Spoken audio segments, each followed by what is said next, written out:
By trying to tell my story, and I think just as importantly, the story of my parents. I don't think the decision to walk away from the job in the Premier's office was an easy one for Robert. I don't think anyone works in those sorts of jobs without having a lot of passion for it. So it was a big call for him to take the decision to reflect on his life and his experiences and what they might offer to other people by way of a book. I worked really hard to make sure I was fair to Mum and Dad. Mum's been dead more than a decade now.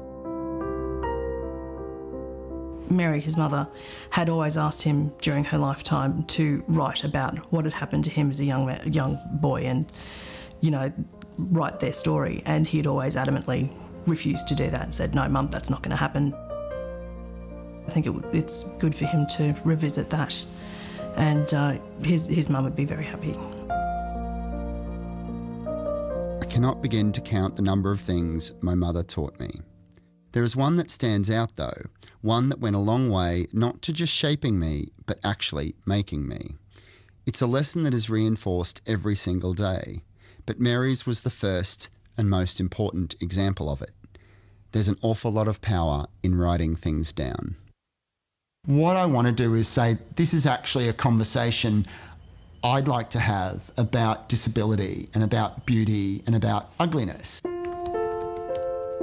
And I had a really broad sense of some of that, but I had to kind of narrow it down and ask myself some hard questions. He probably would not have written the book that he's written without Kate. She's helped him to achieve and become the person that he is now. They are two very like-minded people that both love their writing. She works for the Brisbane Writers' Festival. I think you're beautiful. We met at the World Science Fiction Convention, which was in Melbourne.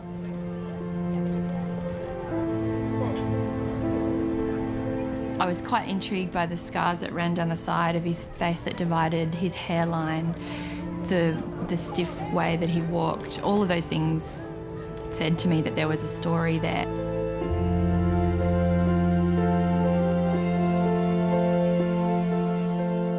Rob's physicality is actually really appealing in so many ways. He's got a beautiful physique across his shoulders and parts of his body because of the way that he has to move around. He thinks of himself as ugly and doesn't really necessarily understand why a woman would see parts of him and find them sexy or attractive, but they are. Knock, knock. Hello. Hello.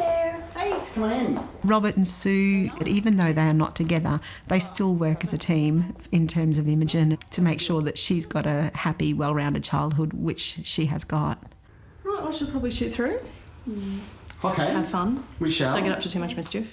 Sue does the bulk of the parenting because she's raising a really smart and intelligent daughter. 200k. No way. 200. And then I chip in and teach my daughter to be louder and more precocious. 10, 11. Well done. I've always known that my dad isn't the same as most other people because he doesn't have real legs.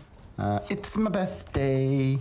I lived in this almost crazy fear that one day Imogen would reach a certain age and it would just click and she'd figure out I was ugly and disabled and different and that she might not disown me, but it would start to inform her relationship with me in a different way.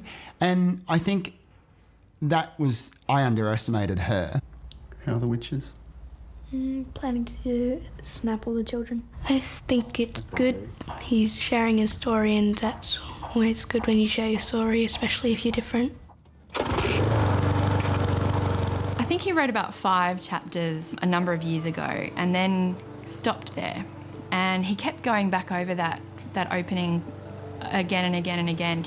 And I said to him, you know, you just need to finish this book. And so he showed it to a literary agent who decided to represent him. And she was able to sell the book to a publisher on the basis of just that first 20,000 words that he had written. So I think what helped him finish it was that it suddenly